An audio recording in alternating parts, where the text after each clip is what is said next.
ברובע האחרון הרכבת נוסעת,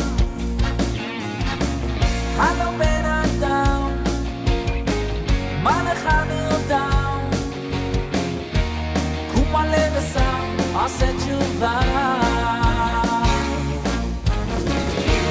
המשיח כבר בפתח,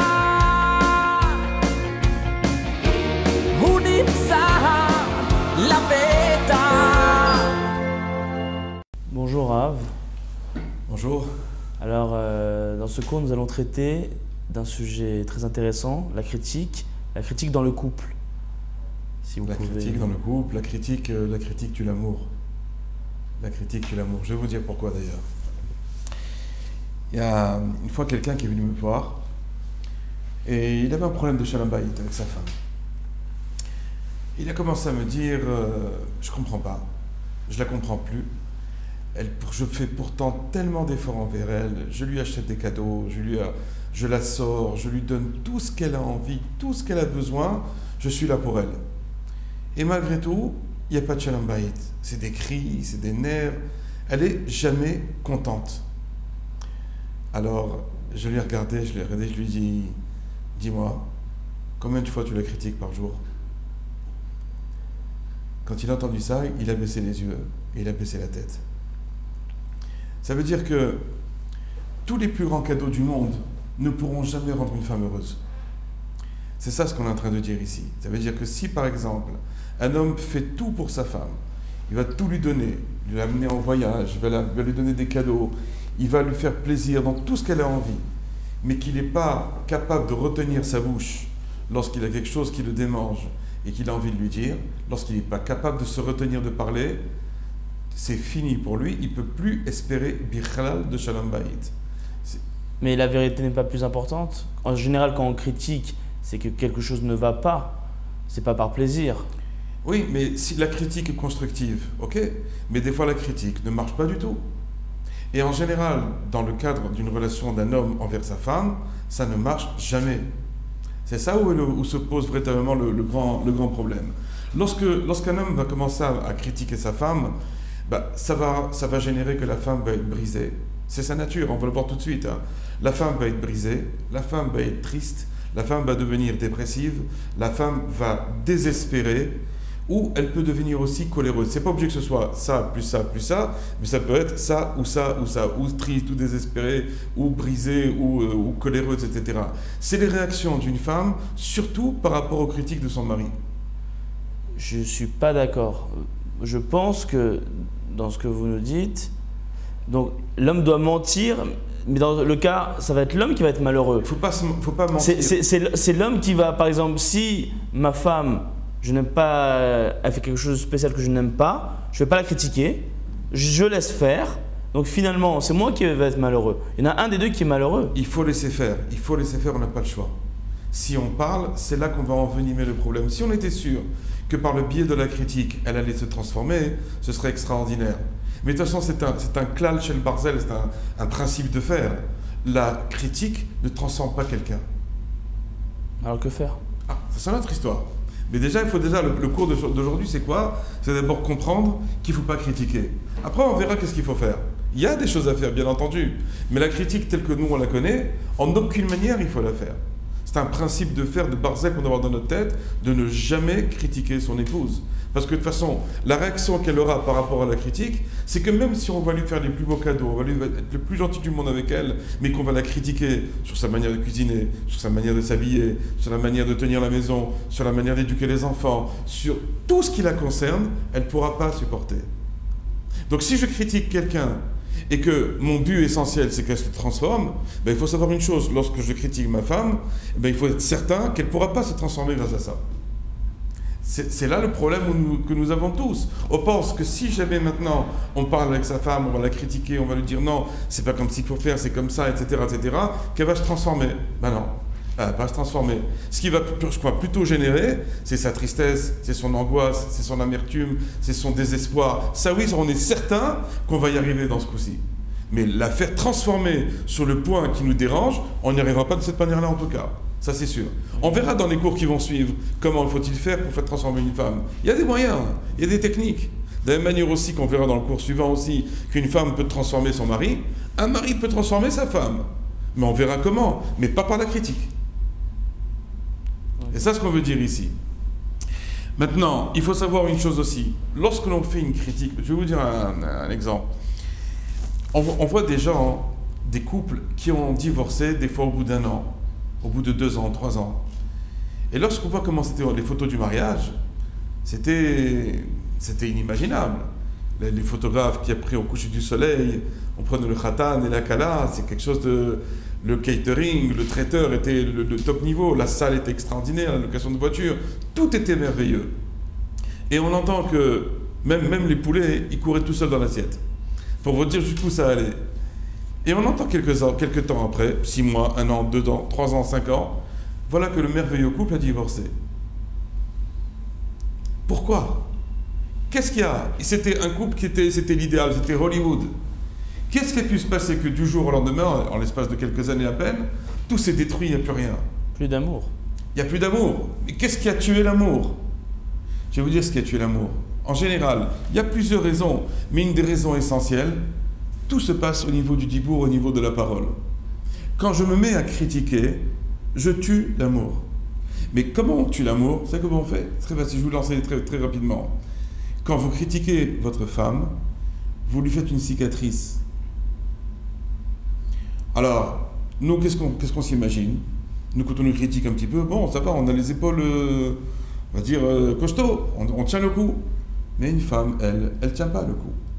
Elle n'est pas constituée ni au niveau de sa neshama, ni au niveau physiologique, ni au niveau physique, ni au niveau mental. À tous les points de vue, elle est complètement différente. À tel point que la Gemara va nous dire que Nashim Am Bifnei Atzman En, que les femmes sont un peuple à part. Ce n'est pas un Anglais et un Chinois qui ne parlent pas la même langue. C'est un homme et une femme, c'est de l'eau et du feu. Ça n'a aucun rapport entre eux. Ils n'ont rien à voir entre eux. Et pourtant, Dieu nous a dit de faire qu'on doit se marier. Un homme doit prendre une femme. Donc qu'est-ce qu'on est en train de faire lorsque maintenant on est en train de lui parler un peu durement, ou on est en train de lui rentrer dedans carrément, ou on est en train de faire des critiques? On est en train de lui faire une cicatrice. Une cicatrice, une deuxième, une troisième, une cinquième. Et à la fin, l'amour que la femme portait à son mari, je suis sûr que toutes les femmes qui nous regardent maintenant, même si c'est un cours qui est réservé aux hommes, je suis sûr qu'elles sont d'accord avec moi. À chaque fois qu'il y a eu une attaque, une critique, ça a formé une cicatrice. Et une deuxième, une troisième, une cinquième, jusqu'à ce qu'à la fin, l'amour qui était grandiose, qui était énorme qu'il y avait entre eux, commence à s'affaiblir, à s'affaiblir, à s'affaiblir, jusqu'à ce qu'à la fin, non seulement il n'y a plus d'amour, ça devient même pas stable, mais ça devient pratiquement de la haine. Et quand il y a la haine, c'est automatiquement le divorce. Il ne faut pas s'étonner. Si vous me permettez, je rajoute une 6e raison quand vous la comparez à votre mère. Ça, on va en parler, c'est encore un cours à part. C'est un cours qui est complètement différent. Donc il ne faut pas attendre, il ne faut pas s'attendre de sa femme qu'elle ait de la maturité, qu'elle va pouvoir encaisser, qu'elle va pouvoir supporter les critiques du mari. Elle ne peut pas. Pourquoi elle ne peut pas? Parce que Dieu l'a construite comme ça. Elle peut peut-être supporter un peu les critiques des autres personnes, mais quand ça vient de son mari, ça lui est insupportable. Pourquoi? Parce qu'elle cherche à être top niveau devant son mari. Et quand le mari la démonte, la critique, la casse complètement, et parfois malheureusement, il la casse devant ses parents à elle, ou devant ses parents à lui, ou il la casse devant ses enfants, ou il la casse devant des étrangers, là ça devient encore plus grave. Une chose, par exemple, il y a des couples qui font, par exemple, ils sortent entre amis, et qu'est-ce que fait le mari ou la femme? Il y en a un qui commence à vanner sur l'autre. Et il se vanne en public comme ça. C'est des choses qu'il ne faut jamais faire. On n'a pas le droit de raconter sa vie privée devant un groupe de personnes. Jamais. Quand on vanne, on va dire, ah, tu sais comment elle cuisine, comment elle s'habille, comment elle... On ne fait jamais ce genre de choses. La femme, soi-disant, elle rigole parce que tout le monde rigole, etc. Mais à l'intérieur, elle est en train d'être brisée de plus en plus. On est en train de la tuer à petit feu. On ne se rend pas compte de ce que l'on fait. Parce qu'il y a des lames gilettes qui sortent de la bouche. Autant il peut y avoir une très grande force constructive qui sort de la bouche, autant il peut y avoir une force destructive. Quand je parle mal, quand je dis des mots durs, quand je lui rentre dedans, quand je fais des critiques acerbes, je peux la tuer complètement. Il ne faut pas s'étonner qu'après, elle n'a plus envie de moi, elle n'a plus envie de me voir, elle n'a plus envie de me regarder, et qu'après ça se finit à la rabbanoute, dans le meilleur des cas. Et quand c'est pas de la haine, quand c'est pas des insultes, etc. La critique tue véritablement l'amour.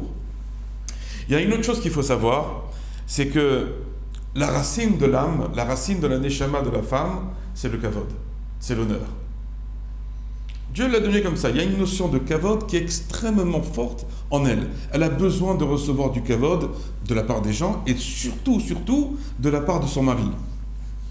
Donc, tout ce qui est sa simcha, sa vitalité, sa joie de vivre, etc., va dépendre de son mari. Donc vous imaginez bien, lorsque maintenant le mari va commencer à critiquer la femme, il la touche dans son kavod.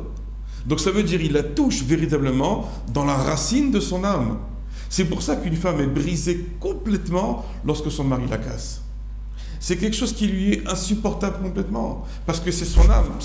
Dieu l'a construite comme ça. Il l'a construite à partir du kavod. Et donc lorsque quelqu'un est touché dans son kavod, ben, il est brisé intérieurement. Alors, ça se trouve, il y a des femmes qui réagissent, qui disent rien.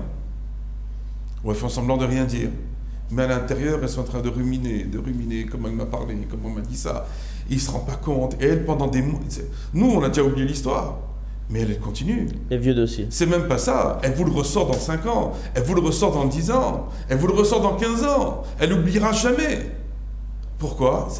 C'est incroyable. Nous, des choses qu'on avait complètement oubliées. Elle est capable de le ressortir 15 ans après. Comment c'est possible ? Pourquoi ? Parce qu'elle a été touchée dans la racine de son âme. Et la racine de son âme, c'est quoi ? C'est le kavod. Touchez-la dans son kavod, vous êtes certain que cette histoire-là, elle ne s'arrêtera jamais. C'est comme ça qu'on brise quelqu'un. Regardez ce que je vais vous montrer comme texte.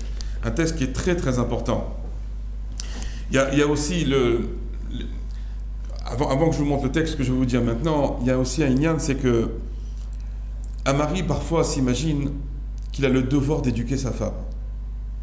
On n'éduque pas sa femme. Le mariage n'est pas un lieu d'éducation. Et encore moins, et ça j'en parle aussi pour l'éducation des enfants, on n'éduque pas par le biais des bisionotes, par l'humiliation. Il y a des gens, ils s'imaginent que... Regardez par exemple lorsque j'aime pas tellement cet exemple, mais il est très caricatural. Lorsqu'on veut dresser un chien. Lorsqu'on veut dresser un chien il a uriné par terre à la maison. Qu'est-ce que disent les dresseurs ? Il faut lui prendre sa tête et lui mettre la tête dedans pour qu'il comprenne. C'est ce qu'on appelle l'éducation par l'humiliation. Ça marche pour les chiens peut-être. Mais ça ne marche pas pour un enfant. Et ça marche encore moins pour sa femme. On n'a pas le droit de dire je vais éduquer ma femme parce qu'elle ne comprend pas, donc je l'éduque. Et non seulement je l'éduque, je la critique, et non seulement je la critique, je vais l'humilier devant ses parents ou devant mes parents pour qu'elle comprenne que la prochaine fois, elle ne recommence pas. Il faut comprendre, ce genre de choses, il faut les oublier complètement de sa tête. Il faut faire un X complètement sur ce genre d'attitude. Si quelqu'un pense que son mariage passe par le biais de l'éducation de sa femme et en plus par le biais de l'humiliation, il peut être certain qu'il court droit à la rabbanoute. Aujourd'hui, les femmes ne sont pas les femmes d'avant.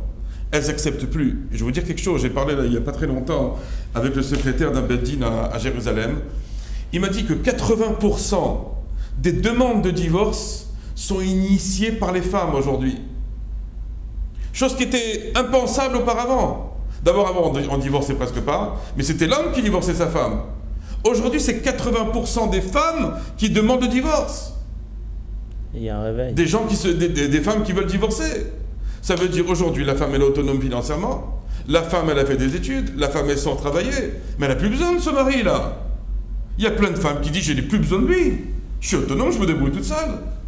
Pourquoi j'aurais besoin d'un type pareil qui est là pour me critiquer, pour m'humilier, pour me casser, pour me briser, pour me faire désespérer, pour me faire pleurer? J'en veux pas, c'est pas la peine. Vous comprenez quel est le problème qu'il y a aujourd'hui? C'est que la critique aujourd'hui est devenue 1000 fois plus grave qu'elle était auparavant. Avant, on avait le pouvoir de rendre une femme triste, et la femme est restée triste dans son coin. Aujourd'hui, c'est pas seulement qu'elle reste triste et désespérée, et qu'elle soit brisée à l'intérieur. Aujourd'hui, c'est qu'elle va demander le divorce, tout simplement. Et on voit ces gens qui divorcent, on fera d'autres théories sur le divorce. Mais c'est une catastrophe humaine. C'est une catastrophe humaine et au niveau des enfants quand il y en a. Qu'est-ce qui se passe pour eux après? Tout ça pourquoi? Parce que l'homme n'a pas compris que c'est lui l'initiateur. On le verra dans les cours suivants que la femme est le reflet de l'homme, tout simplement. Comment l'homme se conduit, comment l'homme parle, eh bien la femme va réagir par rapport à ce qu'il est lui. Donc si l'homme maintenant commence à critiquer, et à humilier, et à lui rentrer dedans et à la casser comme il faut, ben à la fin il va payer très cher cette histoire-là. Alors il peut critiquer, il n'est pas content, il n'y a pas de problème, vas-y dis-le ce que tu as à dire. Mais sache que tu vas le payer très cher par la suite. C'est ça ce qu'on est en train de dire ici. Les mots que l'on va sortir maintenant, même s'ils nous brûlent la langue et qu'on a envie de sortir des lames gilettes, il faut se retenir. On verra qu'est-ce qu'il faut faire après. C'est d'autres cours ça. Mais déjà le principe d'arriver à se taire. C'est une grande avodat Hashem, c'est un très grand service divin d'arriver à se taire quand la femme fait des bêtises. C'est très dur parce que automatiquement on a envie de parler, mais il faut se retenir. Pour les raisons qu'on a évoquées maintenant. Vous allez nous expliquer comment faire, mais c'est vrai qu'au moment de la dispute, quand on est au sein de la dispute, tout est dans l'écrit. Oui, comment se taire? C'est une question grave. C'est comment déjà vous êtes énervé en train de vous disputer. Comment penser à votre cours? Comment dire le Rav Tayeb, j'ai écouté le cours, il m'a dit, il faut que je me taise. C'est impossible. Le Rav Tayeb, il ajoute, il ne faut pas se disputer. C'est un monde, on va dire, utopique. Non. Mais comment faire? Non, c'est pas utopique. Avec les problèmes de tous les jours, les enfants, le travail. Comment rester sa colère? Un homme doit travailler sa colère, il doit arriver à se retenir.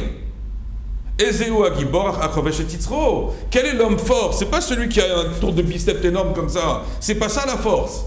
C'est celui qui arrive à dominer son yetzer. C'est quoi le yetzer? En particulier, c'est le problème du dibour, c'est le problème de la parole, de la manière dont je m'exprime, comment j'attaque des gens. Des fois, je peux parler correctement sans même dire de gros mots et je peux briser quelqu'un, vous le savez. C'est pas dur, ça. Donc la colère aussi, elle sort par la bouche. Même sans dire de gros mots. Ça, c'est encore une autre histoire, ça. La violence verbale, c'est quelque chose de terrible. Mais tous les drames humains de couple commencent par la violence verbale. Et après, alors, allez-nous, ça devient de la violence physique. Alors ça, on n'en parle même pas de ça. Ça, on n'en parle même pas de ça. Je ne veux même pas en parler pour l'instant. Et pourtant, j'ai beaucoup à dire là-dessus. C'était la semaine dernière, la semaine de la violence des femmes. Oui, tout à fait. 140 femmes par semaine, un truc énorme. C'est de la folie, on ne peut même pas imaginer. Encore, celles qui se plaignent vraiment et celles qui disent rien. Combien de nous, j'en ai au téléphone, qui se font battre par leur mari et qui n'osent rien dire parce qu'elles ont honte, parce qu'elles ne veulent pas que ça sache, etc. Et elles viennent chez nous se confier. Donc c'est pas un petit problème, c'est un véritable problème. Et ça, d'où ça commence? Parce que l'homme, il a du karas, il a de la colère en lui, il a de la haine, il ne peut pas supporter, mais il faut se calmer. Il faut se calmer, on ne peut pas faire autrement. Parce qu'on va droit à la rabbanoute. Et si on ne va pas droit à la rabbanoute, on a brisé son foyer. Une femme qui n'est pas heureuse, on aura des dignes de cheshbon dans les shamaïm. On devra rendre des comptes devant Dieu là-dessus. Il y a des gens, je peux vous dire la vérité, il y a des gens qui sont même des gens qui sont versés dans l'étude de la Torah, qui sont dans la prière, qui sont des gens extrêmement religieux, mais ces gens, ils rentreront jamais dans le Gan Eden. Jamais, ils resteront à la porte. D'où je sais ça? Tout celui qui fait honte à son ami en public ne rentrera jamais dans le monde futur. Quelqu'un qui a humilié sa femme, qui l'a brisée, qui l'a cassée dans tous les sens, il ne rentrera pas dans le monde futur. Ah, il faisait Shabbat. Ah, il étudie la Torah toute la journée. Ah, il prie comme on dirait un sadique quand on le voit prier. Ah, il a une barbe immense jusqu'à là. Cet homme-là ne rentrera jamais dans le monde futur. Il sera excommunié du monde futur. Pourquoi? Parce qu'il a humilié sa femme. Et comme la femme, par nature, elle est beaucoup plus faible que le mari, bah automatiquement, il va le payer très cher dans le monde futur. Ah, il n'a pas divorcé, c'est vrai, parce qu'elle avait honte, parce qu'elle par rapport à la famille, par rapport aux enfants, etc. Mais est-ce qu'il a réussi son devoir, Vessimach et Tishto, de réjouir sa femme? Cet homme-là a raté sur tous les points. Sur tous les points, il a raté son tachlit dans ce monde-ci. Si un homme ne réussit pas son shalom bayit, même s'il a réussi dans tous les domaines professionnels, religieux, tout ce que vous voulez, il a raté sa vie. Réussir sa vie, ça veut dire quoi? C'est réussir sa vie de famille. C'est pas réussir sa vie professionnelle. C'est pas réussir sa vie religieuse. C'est pas devenir un grand rave, un grand sadique. Ça sert à rien tout ça. Si on n'est pas capable de réjouir sa femme, cette Torah qu'on a en nous, ce travail qu'on a en nous, ne sert quasiment à rien. Je sais que c'est dur ce que je dis. Je sais que c'est très dur ce que je dis, et que les hommes qui me regardent, qui m'entendent, ils savent très bien que c'est presque surhumain ce qu'on demande. Mais Dieu nous demande de devenir presque au-delà des anges. Pas de devenir comme des anges. On doit être supérieur à l'ange. C'est un enseignement dans le Zohar, dans l'Écoutez Moira, partout on trouve ça. L'homme doit être supérieur aux anges. L'ange n'a pas de Yetzer Hara, il n'a rien du tout. Nous, on a été créés avec un Yetzer Hara, avec un Yetzer Tov, un bon penchant, un mauvais penchant. Et donc on doit travailler, on doit annihiler complètement ce mauvais penchant. Le mauvais penchant, en l'occurrence, dans le Shalom Bayit, c'est quoi? C'est d'avoir le problème du Yibour, le problème de la colère qu'un ami a en lui. Ta femme ne se conduit pas bien, elle cuisine pas bien. D'accord, ok, il y a un problème. On va en discuter plus tard. Mais pour l'instant, la critiquer et la briser, ça ne servira à rien du tout. Regardez ce que nous dit ici Rabbi Nachman. Vous allez très vite comprendre. Afalpi she'atochacha ou davar gadol. Même que le fait de faire une remontrance à quelqu'un, une critique, une remontrance, c'est quelque chose de très grand. C'est marqué dans la Torah. Il y en a qui auraient pu me dire tu devras reprendre celui de ton peuple. Tu vois quelqu'un dans la rue qui se conduit mal, qui fait une avéra à Shabbat, qui prend la voiture, etc. Tu dois lui dire tu devras reprendre les gens de ton peuple. C'est la moindre des choses. Donc on voit que dans la Torah, cette notion de critique, elle existe. On doit critiquer quelqu'un pour le corriger. Et donc chacun de nous doit reprendre son prochain, donc en l'occurrence le vrai prochain c'est sa femme, c'est ses enfants, quand il voit une chose qui ne se conduit pas comme il faut. Il dit Afal Piken, Lav Koladam Raoul Ochiar.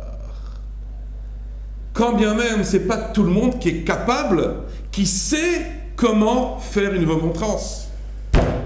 Il y a une Gemara dans Sanhedrin où Rabbi Akiva nous disait la chose suivante. Il avait fait une dracha et Rabbi Akiva et il disait comme ça, il dit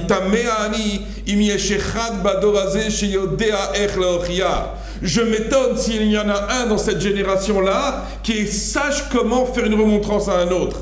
Ça c'était Rabbi Akiva il y a 2000 ans.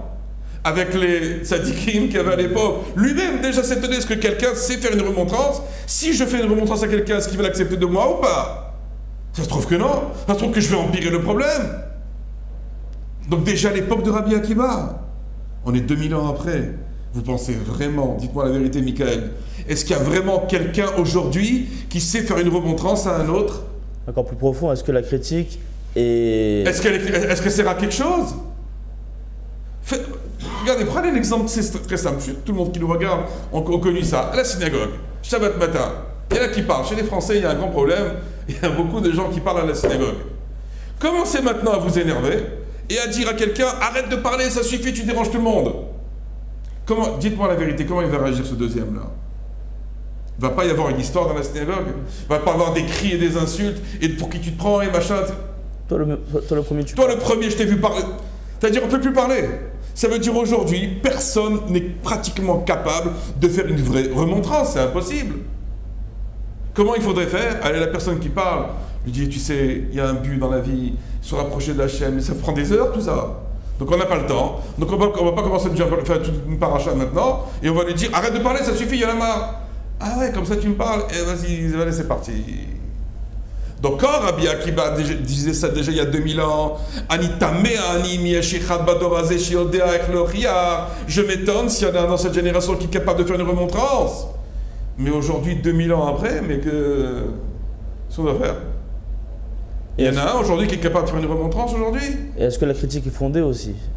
Oui, en plus, mais ça, on ne parle même pas de ça. Bonoma que vraiment elle est fondée. Bonoma que la personne se conduit très mal. Bonoma que la femme se conduit très mal. Est-ce que j'ai le droit de lui dire quelque chose? Je vous donne un exemple. Dans la Chod Kibud Abahem, de la Chod du respect du père et de la mère, comment que c'est marqué? On voit maintenant son père qui fait une avéra. Est-ce que j'ai le droit de lui dire, papa, c'est assourd ce que tu fais? Vous connaissez cette halakha? Shulchan Aruch, c'est Shulchan Aruch, sur les lois, les codes de loi du Shulchan Aruch qui nous parle sur comment respecter son père et sa mère. Le Shulchan Aruch, on dit, si tu vois ton père faire une avéra, tu n'as pas le droit de lui dire, papa, c'est assourd. Tu dois lui dire, papa, me semble que c'est marqué ainsi dans le Shulchan Aruch que cette chose-là, on devrait prendre avec des petites pincettes comme ça. Pareil pour sa mère. Sa mère, on la voit qu'elle n'est pas très tsniout. Elle ne sait pas très bien s'habiller, elle met des jupes fendues, elle se conduit mal. J'ai le droit d'aller voir ma mère et de lui dire, c'est assourd ce que tu fais, on ne s'habille pas comme ça? Dites-moi la vérité.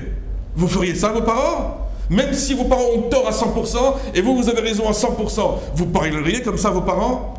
Quelqu'un de normal, il baisse les yeux et tant pis. Et pourquoi avec sa femme on aurait le droit? Pourquoi avec sa femme on aurait le droit de lui dire une chose pareille? Après, comment le faire, comment le dire, etc., c'est un autre cours. Mais déjà, de prime abord, de Minastam, j'ai le droit de lui faire des remontrances comme ça? J'ai pas le droit. J'ai pas le droit. Parce que non seulement chez mes parents je peux pas, mais chez elle, je lui brise sa neshama. Et que tout son kavod, tout l'honneur, sa neshama, elle est construite par l'honneur que le mari lui donne.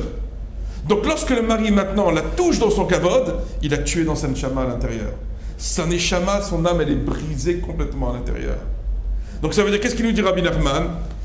Il lui dit à Falpiken, Laf kol adam raoul oria. C'est pas tout le monde qui a cette capacité de savoir comment critiquer. Puisque le but de la critique, c'est quoi? C'est d'arriver à transformer la personne. Si maintenant j'arrive pas, alors tais-toi. Si tu sais que ta parole n'aura aucune incidence, même au contraire, ça va détruire, ça sert à quelque chose de critiquer? C'est vrai ou pas tout ce qu'on raconte? Je suis d'accord avec vous. Voilà. Vous m'avez fait changer d'avis. Bon. J'espère que les gens qui nous regardent, c'est la même chose aussi. En tout cas, il continue de dire la chose suivante. Il dit qu'il y a l'idée Torah shel mi sheno raoul leochiach. Lorsqu'on maintenant la remontrance elle est faite par quelqu'un qui n'est pas capable, qui ne sait pas comment faire une remontrance à quelqu'un, l'ota sheno moil betocharto. Non seulement ça sert à rien ce qu'il a fait, mais en plus ou mavish reach shel elu aneshamim lashomim tocharto. Il affaiblit. C'est que les âmes, il y a une dans les âmes, dans les neshamot, elles vivent le monde des senteurs, de l'odeur. Et il y a une odeur dans la neshama, et cette odeur-là, elle est complètement affaiblie. Ça veut dire, lorsque je fais une remontrance à quelqu'un, et que cette remontrance n'est pas acceptée parce que je ne suis pas capable de lui faire la remontrance, je suis en train de briser sa neshama à l'intérieur. En général, on ne parle même pas pour la femme maintenant. En général, imaginez maintenant, je vous vois maintenant, vous faites une chose pas bien, et je vous rentre dedans. Vous allez me dire parce que je suis le rave, et vous êtes... Ok, d'accord, il n'y a pas de problème, vous allez me respecter. Mais à l'intérieur, vous serez brisé. J'ai rien gagné dans l'histoire, je vous ai cassé. C'est pas ça le but. Le but, c'est pas de casser, le but, c'est de construire. Le but de la remontrance, c'est d'arranger quelqu'un, pas de le détruire. Donc lorsque maintenant je fais une remontrance et que je ne suis pas capable de la faire, ben, je dois me taire. Ou si je me tais pas et que je le lui fais quand même, je suis en train de briser la personne. Donc on est bien en train de parler dans la neshama de la personne. Et il dit valider au machrish et nishmatam ou mafsik à shefa mikol haolamot atluim bahem. Il faut savoir qu'il y a plein de mondes qui sont reliés à une neshama. Il disait Rabbi Nachman, il disait lorsqu'on prend un homme, si on pouvait le faire tournoyer dans l'espace, on verrait des millions de mondes qui sont rattachés à sa neshama. Donc lorsque maintenant je viens et que je le casse dans sa neshama, tous les mondes qui sont en train de lui donner du shifa, de l'abondance, tous ces mondes-là sont en train de s'effondrer complètement autour de lui. Comprenez ce qu'on est en train de dire? Ça veut dire c'est quelque chose, c'est un véritable art de pouvoir parler à quelqu'un et que dans le cas où je lui parle, que ma critique va porter ses fruits. Par contre, il y a des cas où la critique est impérative. Par exemple, pas la critique, mais on va dire les remontrances. Par exemple, un rave envers ses élèves. Il a le devoir de les éduquer. Maintenant, même ça, il faut savoir le dire aussi. Comment on va éduquer ses élèves, c'est pas évident. Un père par rapport à ses enfants. Ça ne veut pas dire qu'il a le droit de les casser, de les humilier. Encore une fois, je répète à tout le monde, on n'éduque pas par l'humiliation. C'est pas un système éducatif, ça n'existe pas. On traumatise. On traumatise et on rend les gens dégoûtés ensuite. Ne faut pas s'étonner que le gosse à 14-15 ans, il prend la kippa, il la jette un peu ensuite. Dès qu'il a l'autonomie possible, c'est fini, c'est terminé après. Bon, je ne veux pas rentrer dans le problème de l'éducation maintenant, mais c'est encore plus grave au niveau de sa femme. Et ça, c'est le message que je veux donner ici à tous les maris, ou les futurs maris qui nous regardent. Tout le temps où il y a de la critique entre un homme et sa femme, il ne faut pas chercher pourquoi il y a des problèmes de Shalom Bayit. C'est même pas la peine d'aller voir les rabbinim, de voir les professionnels, etc. de la chose. Qu'un homme arrête de critiquer et il va voir sa femme se transformer devant lui. C'est vrai qu'au début, il va en prendre plein encore dans la tête parce qu'évidemment, il a tellement cassé quelqu'un, cassez votre femme, et venez après 2 heures après lui amener un bouquet de roses. Elle va vous prendre le bouquet de roses, elle va vous le jeter à la figure. Mais il faut s'y attendre. Tu lui es rentré dedans, tu l'as cassé, tu l'as brisé, tu l'as fait pleurer, après tu lui donnes des fleurs, mais les fleurs, elle te les jette. Il faudra revenir une 2e fois, une 5e fois, une 10e fois avec des fleurs pour qu'elle se calme. Parce que chez elle, ça prend du temps. Chez nous, c'est rapide. Chez nous, on peut se remettre très facilement. Alors que elle, c'est pas comme ça que ça marche. Elle est construite complètement différemment de l'homme. Ça n'a aucun rapport. Donc tout le temps où il y a des critiques, un homme ne doit pas s'étonner qu'il n'y a pas de Shalom Bayit chez lui. Maintenant, il y a d'autres raisons pour le problème de Shalom Bayit, on va y venir. Mais on va dire que ça, pour moi, à mes yeux, le problème de la critique représente 70% des problèmes de Shalom Bayit. La critique et toutes les paroles méchantes et acerbes, toutes les lames gilettes qui peuvent sortir de la bouche d'un homme. Voilà, donc ça c'était le cours de la critique vue côté masculin.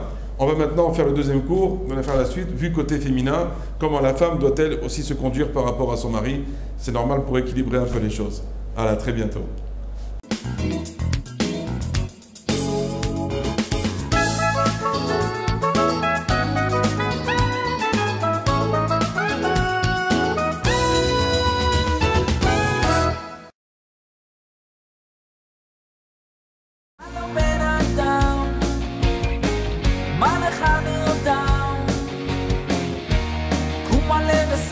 I'll set you by